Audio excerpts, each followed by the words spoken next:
Hasta la victoria siempre. Viva Cuba. Yankee go home. Solidarity and shalom, everyone. Welcome. Hello to those watching later. I know that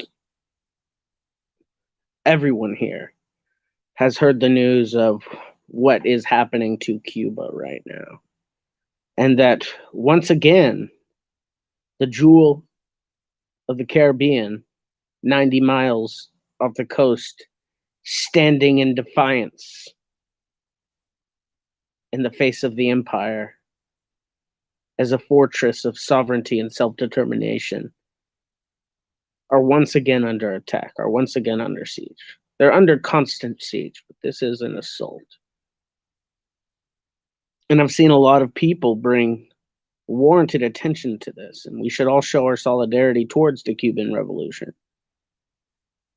Even if you don't believe that it's socialist, which it is, you can stand with it on the principles of anti-imperialism and solidarity for the peoples of the global south determining their own fate. Now, I've seen a lot of negative stuff, people saying that the revolution could fall any day now, and it's going to be overthrown. But I think a lot of the people saying this are people that haven't been around very long in the movement. Cuba has withstood assaults from the imperialist empire since its birth. It even stopped an invasion. It has survived nukes being pointed at it. It has Fidel Castro survived. Thank you, comrade. Fidel Castro had survived over 600 assassination attempts, and they've been trying to destabilize Cuba from Miami ever since it became an independent sovereign nation. This is no different. This is the same script from before. We have seen this before.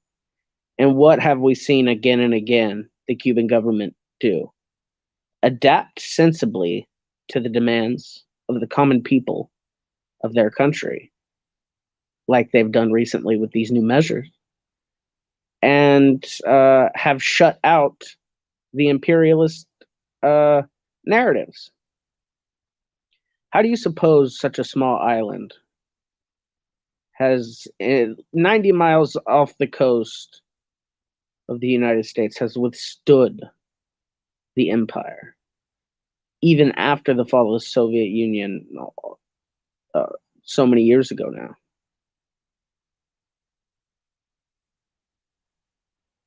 It's because the Cuban Revolution is strong. They have discovered how to be economically viable on their own. This is why I always laugh in the face of the ultras that say that it was a sugar plantation of the USSR. That's the most ridiculous anti-communist thing I've ever heard in my life. They've been able to be self-sufficient without the USSR, and that's, history has vindicated them in that. I want everyone to stand in solidarity against what's happening right now, as we always should, and as communists and revolutionaries have done in the past, and anti-imperialists. But I want you all to be very clear and understand that this will not bring down Cuba. There is nothing that the empire can do outside of a full-scale invasion to stop Cuba. Cuba knows how to live with sanctions. They have survived for decades and prospered over our communities in our country. I can tell you now, a regular working class person in Cuba it has much more enfranchisement than any in America. So they are succeeding in spite of the imperialism, much like other countries that survive in spite imperialism, like the DPRK.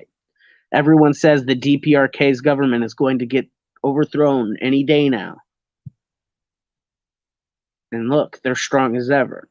So I want you all to understand that these countries that are socialist, that have survived, that claim socialism, if you don't believe it's socialist, I do, that have survived against the unipolar domination of the 90s that was led by the United States, there's no way in hell that they're falling now. You forget that they're not isolated like they were back then. They have friends. Hello, comrade. Guten Tag. That's our Austrian comrade, FPO comrade. Not FPO, that's, I'm so sorry, the KPO. FPOs are right wing party. But so what I want to say is that I don't think you have much to fear here. And the Cuban Revolution is much, much stronger, I think, than many people realize. And I don't think this will bring it down. This is the kind of thing that has been happening every half a decade. Every half a decade in Cuba. You know, once Fidel died, everyone's like, they're going to overthrow. Once Canal-Diaz came in, they're like, oh, he's gonna reinstore liberal democracy. It never happens. It never happens. The Cubans know better than anyone how to stare the empire in the face and say, you shall not pass. Yankee, go home. Thank you, Soviet practice. And Wales, welcome to Wales. I'm sorry, that's horrible. Love my Celtic, ancestral Celtic relatives. Gaelic, I should say, really. Celtic, whatever. I don't know.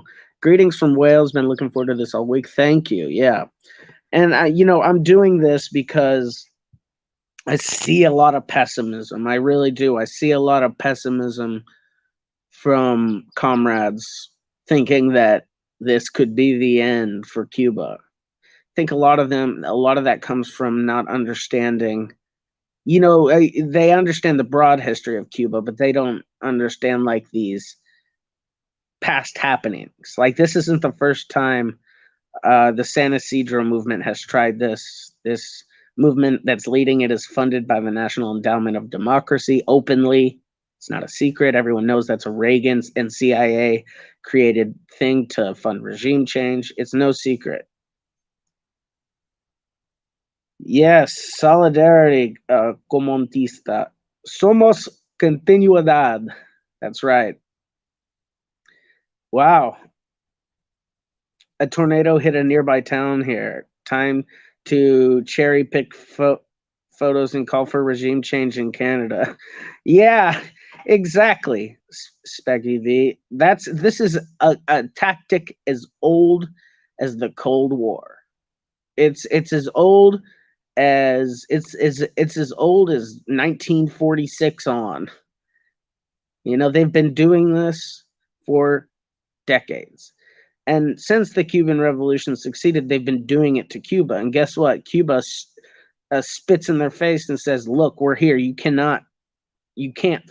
not going anywhere. We are a fundamental root core thing that will never go away.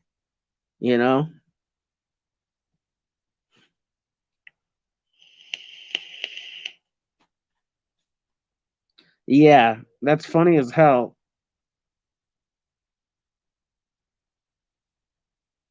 Better attempt at a Welsh Irish heritage.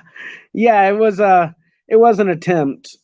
What part of Wales are you from? Are you like from like Wrexham or Swansea, Cardiff, south, north, near the Welsh Marches? Where are you at? Wales is an interesting place. I really like the history of Wales. They're very independent back in the day for a while. until the damn English came in and ruined everything. Fucking Anglos. Sorry. Um, but yeah. Oh, here. Got a message from my Cuban comrade that showed me Havana when I was there in last January. He told me they make fun and even bets on how stupid the next CNN or BBC headline will be. That's how it is in these countries that are demonized by the West. Like, I lived in China. I don't know much about what's going on in Cuba, like directly. But I do have experience in China, of course, and these people laugh at the headlines that are coming out of the West. They think it's the most ridiculous thing ever. Let me try to Blanovin. Is it Blanovin? I don't know how to say that. Jeez, that's definitely Welsh. Not as bad as some Welsh names I've seen. Um, they're long, and it's just I don't know how do you say the phonetics of the letters, so it's really hard to pronounce a long thing when you don't know the phonetics of Welsh spelling. Blaen na Blaenavon on Blaenavon Blaenavon. Okay. Can you speak Welsh? Welsh is a very cool language. But as we stay on topic here, the I'm just going to say that yes, stand in solidarity with these people. Stand in solidarity with the Cuban Revolution. Call out the fact that the movement leading this, the San Isidro movement or Movimiento San Isidro, is funded by the National Endowment of Democracy openly. It's not a secret. They're proud of it. And the National Endowment of Democracy is an open, like, this is not a secret either, a part of the CIA. It's a CIA NGO that funds regime change. It's the same thing they do across the world. Mainstream media is fake news, but everything they say about Cuba and the DPRK is 100% true. They're so close, right? They're so close. It's like I appreciate their distrustfulness of media, but it's to the point to where it's just it's not critically, it's just dismissive. The fact that people in socialist countries make fun of imperialism media headlines make me feel good. Yes, it should make you feel good. These people do not take it seriously, and they know this script. It's like, to a lot of Americans, as Joe and Lai said, the most uh, the most I think he said one of the defining features of Americans is that they have no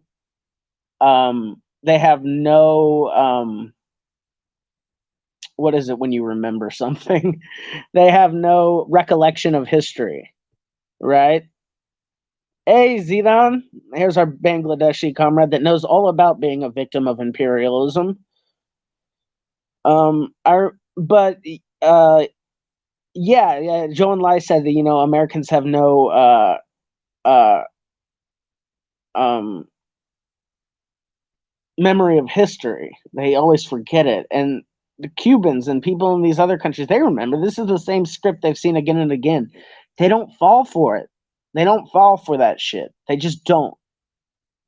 The people there are highly educated, and their method of the method of where they think, in a Marxist society, it demands critical thinking, right? So, like, in these countries, everyone is taught, Marxism and how to use dialectics and stuff. Like, they all have the ability to see things for what they are and use historical materialism. They understand the conditions of their country. They're not fools. There's a reason the country has lasted this long in the face of the empire. Hello, Comrade Freaky.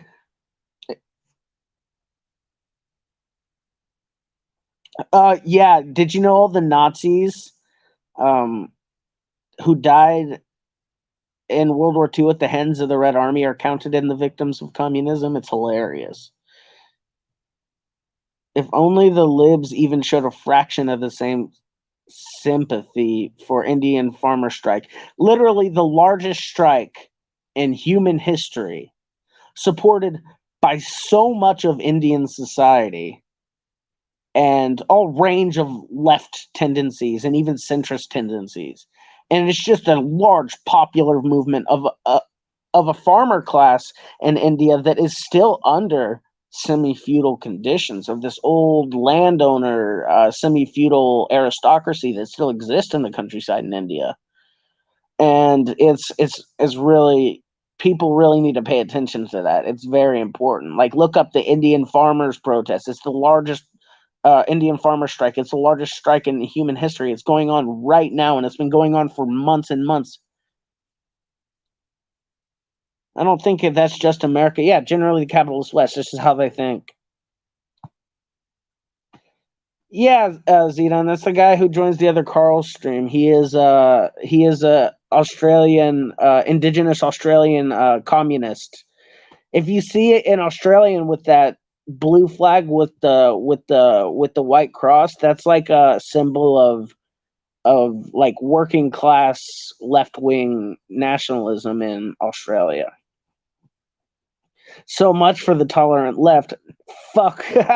Who said we were tolerant? So much for the tolerant liberal. Maybe a liberal, but liberals, they don't tolerate anytime someone with the from the anytime people from the global south collectively decide their future and fate will be different than that of the West. That is when their tolerance drops out the window. Fascists think here that 6-month-old babies were well trained. Yeah, Poland is the Eureka flag. That's right. It has a really cool history. Actually, I'd love to have Comrade Freaky on here to talk about the history of the Eureka flag and what that means to the workers of to the working class movement of Australia. It's very interesting. Yesterday, we distributed materials and were provoked by corona deniers. First, they said to us, "You believe everything is in the media." Imagine telling a Communist Party member they believe everything that's in the media in Austria. It's like, oh, yeah, sure. Austrian communists totally believe the mainstream media. Oh, you know, the Austrian Freedom Party knows everything. Gosh. There was a crane collapse in Canada and a bunch of weird ordaining on cheap. China has, if it's not illegally made, it's of high quality. There's still a lot of illegal black market shit that happens in China. There's just so many people, and they shut down those factories. Same with sweatshops. Those aren't fucking legal. They try to shut them down, and have shut down most of them. People don't fucking understand this shit. They don't know what they're talking about. But yeah, the crane collapsed because of no worker protections in that neoliberal winter hellhole of fucking genocide deniers. Yeah, I doubt it too. Why would China, why would Canada, who sanctions China, allow their large real estate companies to buy China? I mean, I guess they have no real power over that, but I'm not so sure that China would export it, given that Canada, the committers of genocide, are trying to say that they're doing genocide in China, which is ridiculous.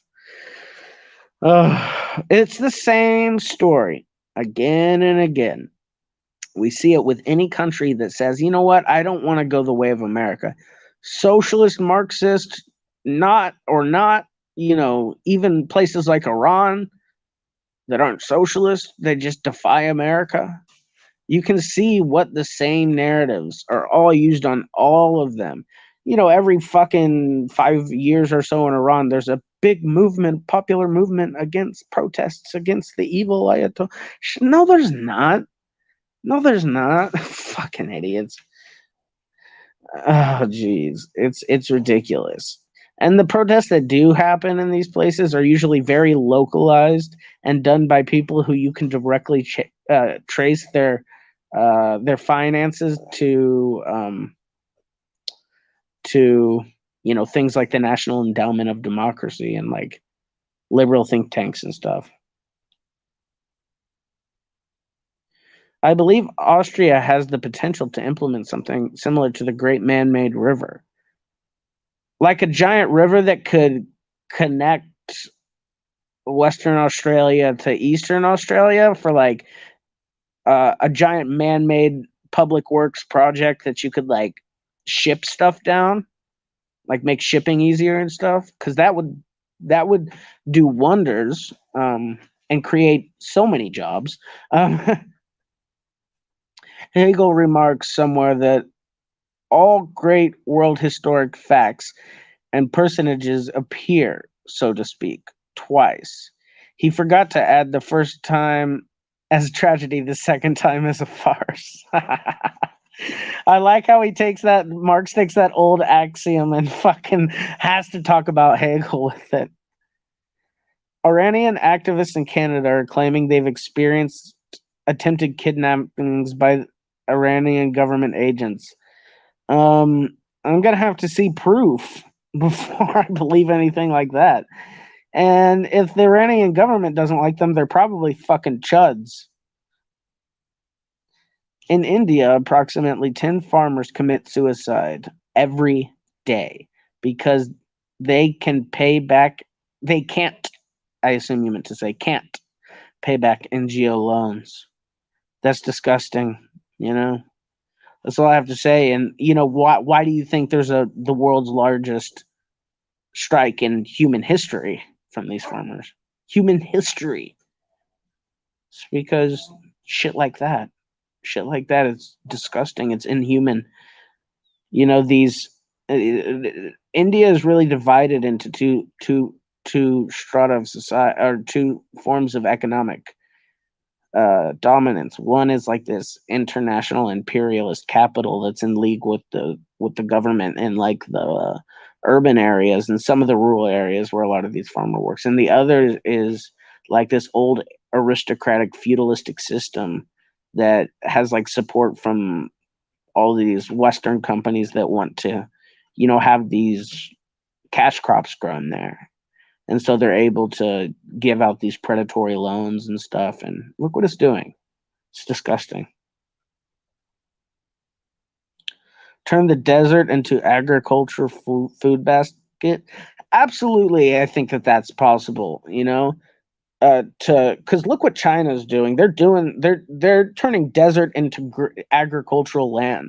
I believe it's definitely possible if you have an economy that's rationally organized towards the social ends of society and not just for profit, because that wouldn't be profitable to do, right, in terms of how the bourgeoisie have set up their bullshit in Australia. But in terms of helping Australia become like self-sufficient and grow its own food without having to, exploit third world countries to get that, that's the way you want to see it.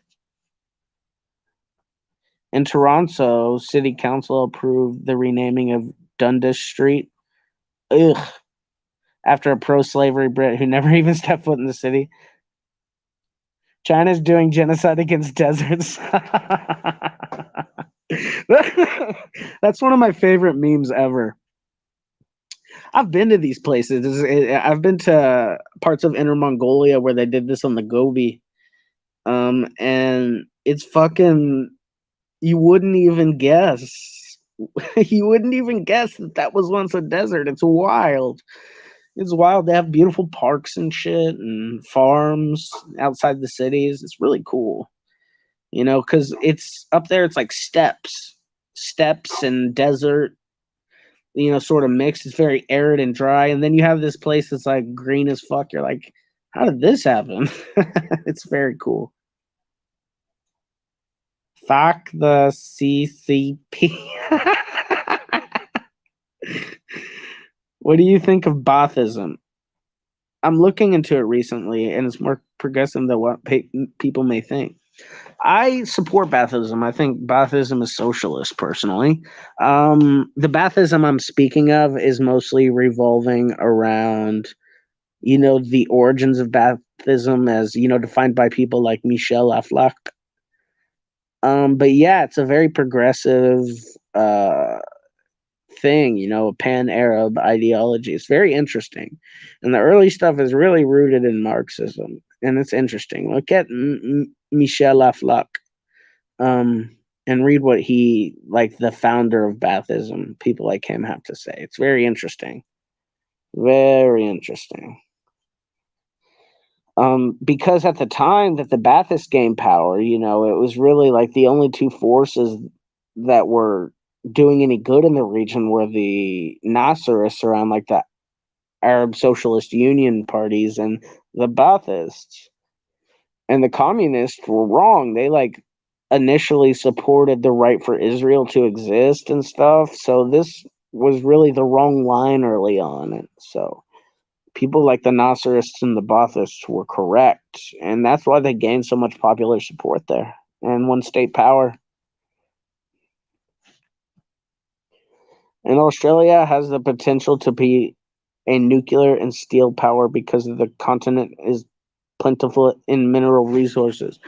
Right? If Australia just fucking stopped, exploiting children in the Central African Republic to get their minerals and created jobs, public jobs to mine it out and use that wealth for social ends, like why not? Why not? Oh yeah, because capitalism is irrational. But yeah, absolutely, Comrade Freaky. Australia is, and in the States, we're taught that Australia is a continent.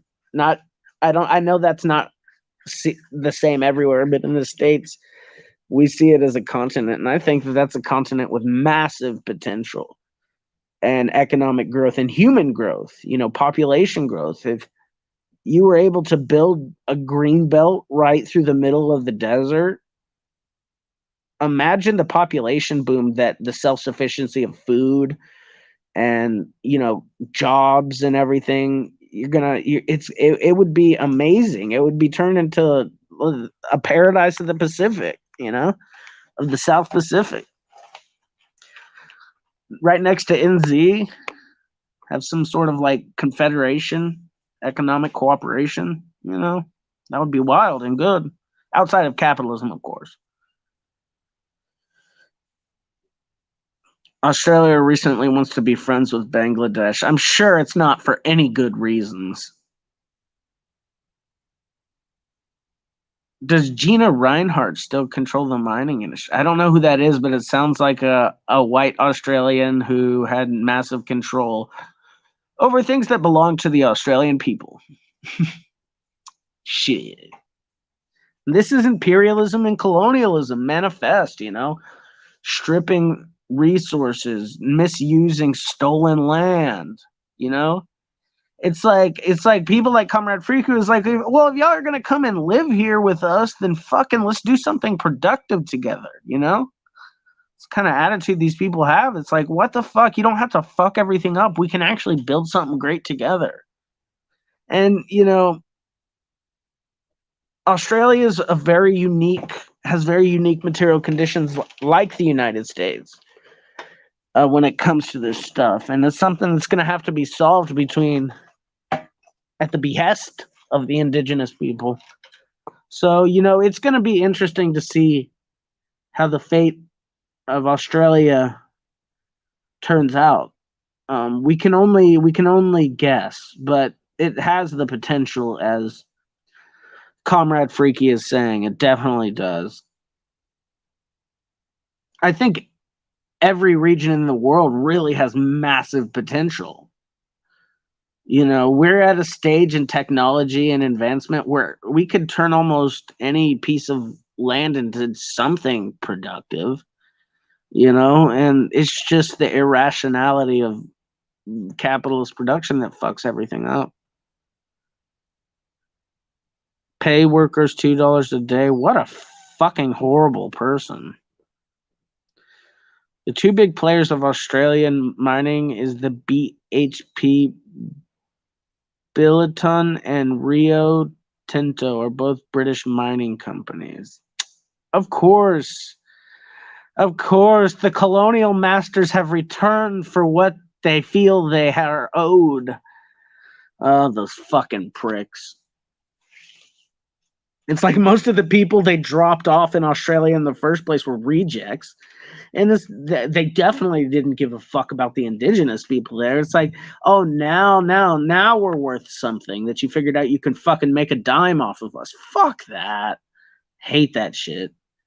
It's so predatory, everything like this. And, it's not like the Australian bourgeoisie are the ones suffering. They're making big bucks off of this. Who's suffering is the fact that all this shit's getting extracted, and all the Australians really get from it, working class people, are their pittance of their wages. None of that value or wealth that's being extracted out of Australia is going back into Australia. It's just going into the pockets of the Australian bourgeoisie and whatever the fuck off mining companies do with it. It's literally just like the extraction of wealth. And, that's what would happen to Cuba. Because Cuba, what people don't know is that much of it and its nature is like preserved because they're big environmentalists over there. It would just, the whole entire country would just be ravaged if the neoliberals got their hands on it, the imperialists got their hands on it. Just everything would be extracted. And this is why, they're so deeply entrenched. Nothing's going to shift their stance. They adapt very well, but they're not giving up the revolution. This is what's going to happen. What do I think about what's been happening in South Africa? I don't know enough about it. I do understand that people are protesting against Jacob Zuma being put into jail for something related to corruption. I think that I don't know enough about what's going on to say one way or another. I believe that people have the right to rebel. I do not believe that, because what they've done, they've sent in military to calm things down. I don't necessarily think that force that they're using is good. And I don't know what really is, because I've seen that the economic freedom fighters have joined in with the protesters and stuff, and I've seen a lot of the right-wing parties side with the government on this one. So I, like, at a cursory glance, I would say support the protesters, but in good faith, I do not know enough about it to speak about it one way or the other. This is a South African ordeal, and I hope the best for the masses comes out of it, and I hope people stop dying and getting hurt and being put in prison. That's for sure. And I pray for the peace. I pray for peace and prosperity. I mean, I only pray for peace once justice is achieved, of course, but I don't know how true and how valid the allegations of corruption against Zuma are. I don't know. And I don't know if many of these protesters are even really angry about Zuma or something else. I don't know. I just don't know. But I just hope peace can be found, because I know right now vigilantes are the only people defending their communities right now in a lot of these places, but a lot of them have ill intentions, and it's not good.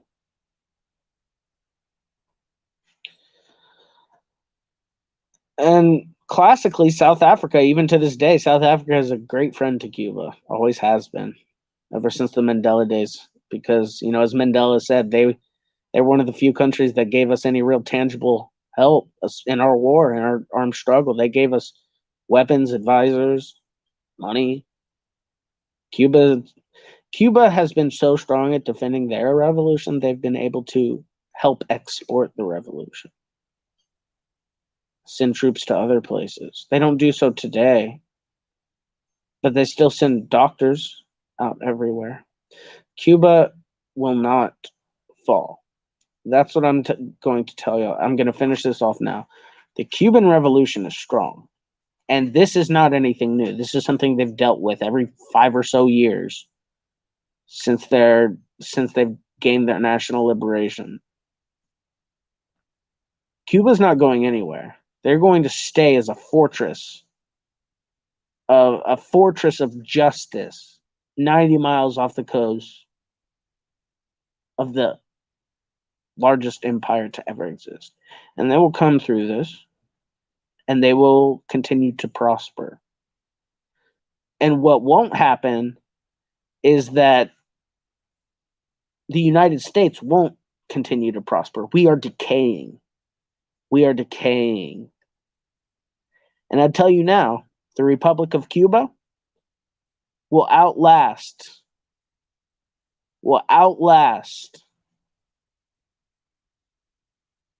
the current United States of America. I guarantee you that. Hasta la victoria siempre.